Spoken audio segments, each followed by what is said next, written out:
নমস্কার বন্ধুরা, আজ আবার একটা ভিডিও নিয়ে হাজির। আজকের এই ভিডিওতে ইস্ট বেঙ্গলের খবর অতি অবশ্যই দেব, মোহনবাগানের খবরও থাকবে। আর সুপার কাপ শেষ হতে চললো, ফলত যত শেষের দিকে যাবে, কারণ আর তো ৩টে ম্যাচই বাকি রয়েছে, ততই কিন্তু এই ট্রান্সফার মার্কেটের খবরাখবরও আসতে থাকবে। প্রত্যেকটা টিমই তারা নতুন মরশুমের জন্য টিম গঠনে মন দিয়েছে। একাধিক প্লেয়ারকে দেখা হচ্ছে, বাজিয়ে দেখা হচ্ছে, অফার দেয়া হচ্ছে, কারো সঙ্গে কথাবার্তা চলছে। সেই সমস্ত কয়েকটি খবরও আপনাদের সামনে আমি তুলে ধরবো। তবে এটুকু বলবো যে প্রত্যেকটাই যে হবেই এটা কিন্তু বলা যায় না। অনেকেই বলছেন আ যে এটা কি আসবে? যদি না আসে, যদি না হয়। যদি না আসে, যদি না হয়, আবার যদি হয়, এই ব্যাপারগুলো কিন্তু থাকবে। যদিটা কিন্তু রয়েছে। কনফার্ম কিছু নয়, কারণ প্রত্যেকেই কিন্তু বড়, বড় লিস্ট বানিয়েছে। সেই অনুযায়ী তারা তাদের যে পজিশনে প্লেয়ার দরকার সেই অনুযায়ী তারা অফার করছে বা প্লেয়ারটি পছন্দ হলে আসবে, না পছন্দ হলে আসবে না। সইটা কিন্তু এখনো বহুত দেরি রয়েছে। তবে তার আগে একেবারে চূড়ান্ত করে ফেলা প্লেয়ারগুলোকে। তো তেমনই কয়েকটি খবর আপনাদের সামনে তুলে ধরব। ১ম এই যে খবরটা দেব, তবে এটা যে শুধু মোহনবাগানের জন্য ভালো খবর এমনটা নয়। ভারতীয় ফুটবলের জন্য নিঃসন্দেহে ভালো খবর। যে মোহনবাগানের যে আরএফডিএল এর যে টিম, সেই টিমের ক্যাপ্টেন অমনদীপ বিশভান এবং তার যে পারফরম্যান্স, সেই পারফরম্যান্সের জন্য মোহনবাগান যে সুপার কাপের টিম করেছে সেখানেও রয়েছে। এই প্লেয়ারটির প্রতি আ বিদেশি টিমের একটা অফার রয়েছে। উরুগুয়ের ২-১টি ক্লাব তারা ইন্টারেস্ট শো করেছে আমনদীপের জন্য এবং আমনদীপকে তারা নিতে চান। নিঃসন্দেহে ভারতীয় ফুটবলারদের জন্য, ভারতীয় ফুটবলের জন্য এটি খুব ভালো খবর, বড় খবর তো বটেই যে আমনদীপের জন্য বিদেশ থেকে অফার আসছে। অন্য কোনো টিম এবং বিশেষ করে উরুগুয়ের মতন একটি টিম, উরুগুয়ে দেশের একটি টিম বা ক্লাব টিম তারা অফার করছে। এটা খুবই ভালো বিষয়। ২০ বছর বয়সী এই আমনদীপের জন্য এই অফারটা বড় অফার। তো যদি আমার মতামত নেওয়ার বিষয় থাকে তো আমি বলব তো আমনদীপকে অতি অবশ্যই এই অফারটা গ্র্যাব করা উচিত। কারণ বিদেশে খেলার সুযোগ অনেক ভালো ইনফ্রাস্ট্রাকচার এবং লাতিন আমেরিকায় খেলতে যেতে পারবে।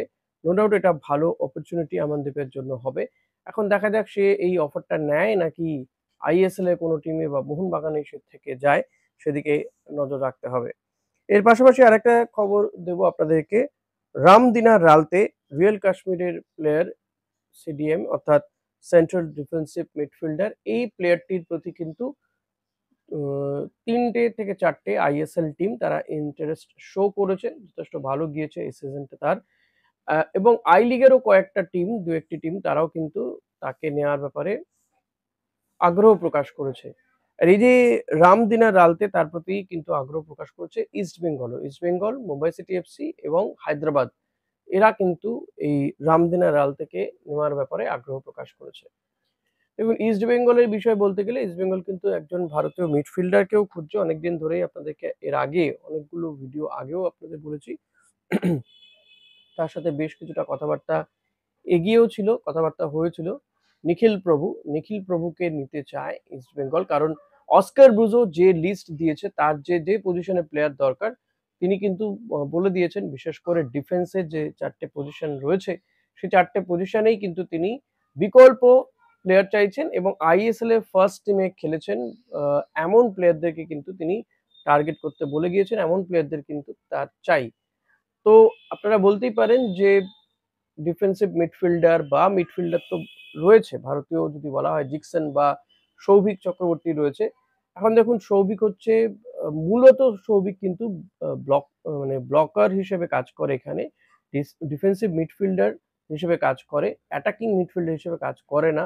বা মিডফিল্ডের যে কাজটা, একজন মিডফিল্ডারের যে কাজটা ম্যাচের হোল্ড রাখা, সেটা করে।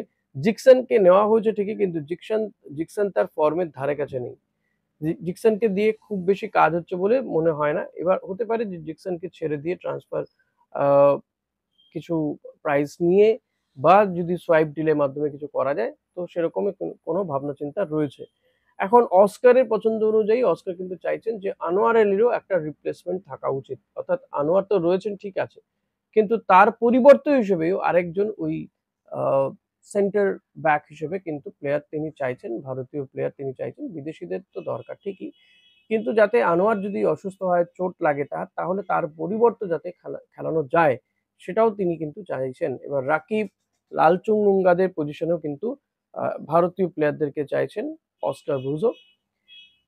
এমনিতেই যা পরিস্থিতি এই টিমটাতে কিন্তু বিদেশি প্লেয়ার তো অতি অবশ্যই দরকার, কারণ তারাই মূলত আইএসএল এ দেখা গিয়েছে যে দুটো টিমের মধ্যে বিদেশিরাই কিন্তু ফারাক গড়ে দেয়। এখন ইস্টবেঙ্গলের যা পজিশন, ইস্টবেঙ্গলের যা অবস্থা, তাতে দুজন ডিফেন্ডার, দুজন মিডফিল্ডার এবং হয়তো একজন স্ট্রাইকারের খুব প্রয়োজন রয়েছে। সেটা হতে পারে একজন উইঙ্গার স্ট্রাইকার হতে পারে বা বক্স টু বক্স স্ট্রাইকারও হতে পারে, যেমনটা দিয়ামান্তাকস রয়েইছেন। এবার দিয়ামান্তাকসের ওপর ফুল সিজন তো নির্ভর করা যায় না, কারণ দেখা গিয়েছে যে দিয়ামান্তাকসও গোল করতে পারছে না। গত সিজনে খুব বেশি গোল করে উঠতে পারেননি তিনি, যার কারণে কিন্তু ভুগতে হয়েছে দলকে। তো সেই কারণে পরবর্তীতে মেসি বাউলিকে নিয়ে আসা হয়েছিল বা রিচার্ড স্যালিসকে নিয়ে আসা হয়েছিল গোল করানোর জন্য, কিন্তু যদিও রিচার্ড স্যালিস ক্লিক না করলেও মেসি বাউলি কিছুটা টু সাম এক্সটেন্ট তিনি কিন্তু কার্যকরী ভূমিকা নিয়েছিলেন। এবার মাঝমাঠের দিকে যদি দেখা যায় তাহলে সাউল ক্রেসপো এবং মাদি তালাল রয়েছেন। সাউল ক্রেসপোকেও ছেড়ে দেওয়া হতে পারে। মাদি তালালকে রাখতেই হবে ইস্টবেঙ্গলকে। এবার মাদি তালালের পরিবর্তে হিসেবে একজন কাউকে দরকার, কারণ মাদি তালাল ম্যাচ ফিট হতে হতে মানে 26 সালের হয়তো জানুয়ারি বা 25শে নভেম্বর ডিসেম্বর হয়ে যাবে। তো ততদিন তো খেলাটা আটকে থাকবে না, খেলতে হবে ইস্টবেঙ্গলকে। তো তার পরিবর্তে হিসেবে ইস্টবেঙ্গল কিন্তু মাঝমাঠের প্লেয়ার চাইছেন। অন্তত দুজন মাঝমাঠের প্লেয়ার কিন্তু এক্ষেত্রে চাওয়া হচ্ছে, বিদেশি এবং স্বদেশি মিলিয়েও কিন্তু বলা যেতে পারে। এক্ষেত্রে আপনাদের সাথে আগেও আমি এই বিষয়টা শেয়ার করেছি যে কনর শিল্ডের ব্যাপারে ইস্টবেঙ্গল খুবই আগ্রহী। কনর শিল্ডকে ইস্টবেঙ্গল নিতে চাইছে, ভীষণভাবেই নিতে চাইছে কনর শিল্ডকে, যার মার্কেট ভ্যালু বোধহয় 4 কোটি টাকা মতন।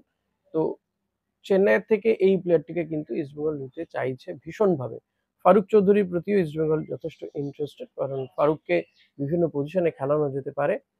আগেও আপনাদেরকে বলেছি। এবার কর্নার শিল্ডের সাথে নাকি অনেকটাই কথা এগিয়ে গিয়েছে, ডিল ডান হয়ে গেছে। এটা কিন্তু এখনই বলা যাবে না, কারণ ইট উইল টেক টাইম।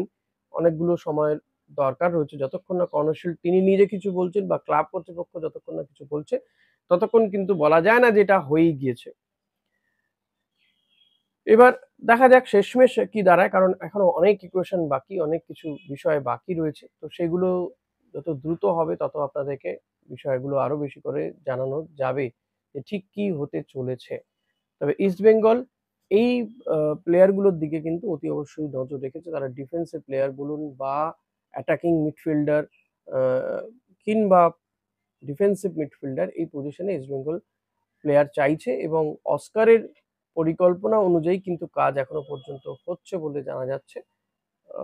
পাশাপাশি থাংবই সিংটো তিনি তো রয়েছেন, তিনিও কিন্তু বিভিন্ন জায়গাতে খেলা দেখতে দেখা যাচ্ছে তাকে। এই মুহূর্তে যেহেতু সুপার কাপ হচ্ছে, তো সুপার কাপের স্টেডিয়ামে তিনি বসে আছেন, কলিঙ্গ স্টেডিয়ামে গিয়ে বসে থাকছেন, ম্যাচের পর ম্যাচ দেখছেন। সেখান থেকে যদি কোনো প্লেয়ারকে তুলে নিয়ে আসা যায়। অ্যালেক্স হাজির কথা অনেকদিন আগে শোনা গিয়েছিল, অ্যালেক্স হাজিকেও কিন্তু টার্গেট করা হয়েছে ইস্টবেঙ্গলের পক্ষ থেকে। কারণ ওই যে বলছিলাম আনোয়ারের পরিবর্তে হিসেবে, আনোয়ার যদি চোট পায় তার পরিবর্তে একজন দেশীয় প্লেয়ার সেন্টার ব্যাক, এবং এক্ষেত্রে কিন্তু অ্যালেক্স হাজির পারফরমেন্স যথেষ্ট ভালো। এখন অনেকেই বলতে পারেন সেই তো 10-11 নম্বর টিম থেকে প্লেয়ার তুলে নিয়ে আসা হবে। দেখুন 10-11 নম্বর টিমের থেকেও কেউ তো ভারতীয় দলেও খেলে, তাই না? তো এবার যদি সেই টিমের মধ্যে থেকেও কেউ ভালো প্লেয়ার থাকে তো তাদেরকে বাছাই করে নিয়ে আসতে হবে। এক্ষেত্রে মনে রাখতে হবে একটা টিম তৈরি করতে গেলে পয়সারও একটা বড় ব্যাপার, এবং পয়সার যদি সঠিক ডিস্ট্রিবিউশন হয় তাহলে কিন্তু একটা টিম ভালো হতে পারে। অযথা কারো পেছনে প্রচুর টাকা ব্যবহার করা হলো আর কাউকে নেওয়াই গেল না টাকার অভাবের জন্য, যখন প্লেয়ারের প্রয়োজন পড়লো তখন নেওয়া গেল না, সেটা কিন্তু টিমের পক্ষে যে খুব একটা ভালো হয় না, সেটা কিন্তু লাস্ট মরশুম দেখিয়ে দিয়েছে। উইন্টার ট্রান্সফার উইন্ডোতে যখন প্লেয়ারের দরকার ছিল, টাকার অভাবেই কিন্তু ইস্টবেঙ্গল নিতে পারেনি। জিকসনদের পেছনে এত টাকা ঢালা হয়েছে, জিকসন, আনোয়ার আলীদের পেছনে, যে কারণে ইস্টবেঙ্গলে একটা ক্রাইসিসের মধ্যে দিয়ে গিয়েছে। কিংবা এদিক থেকে বলা যেতে পারে মাদিতালাল, দিয়ামান্তাকোসদের পেছনেও যে বিপুল অর্থ ব্যয় করা হয়েছে। তো এই কারণেই কিন্তু এবার ইস্টবেঙ্গল অনেকটা দেখে বুঝে পা ফেলতে চাইছে। সে কারণে এই থাংবই সিংটোকে নিয়োগ করাও হয়েছে। এখনো পর্যন্ত বলবো যে কয়েকটি ক্ষেত্রে অনেক দূর কথাবার্তা এগিয়েছে। লেটস সি শেষমেশ কি হয়। ইস্টবেঙ্গলে এবার কিন্তু একটা বদলের হাওয়া। দেখা যাক সেই হাওয়াটা বজায় থাকে কিনা, এবং আল্টিমেটলি যখন টুর্নামেন্ট গুলো শুরু হবে তখন ইস্টবেঙ্গলের কি পারফরমেন্স থাকে।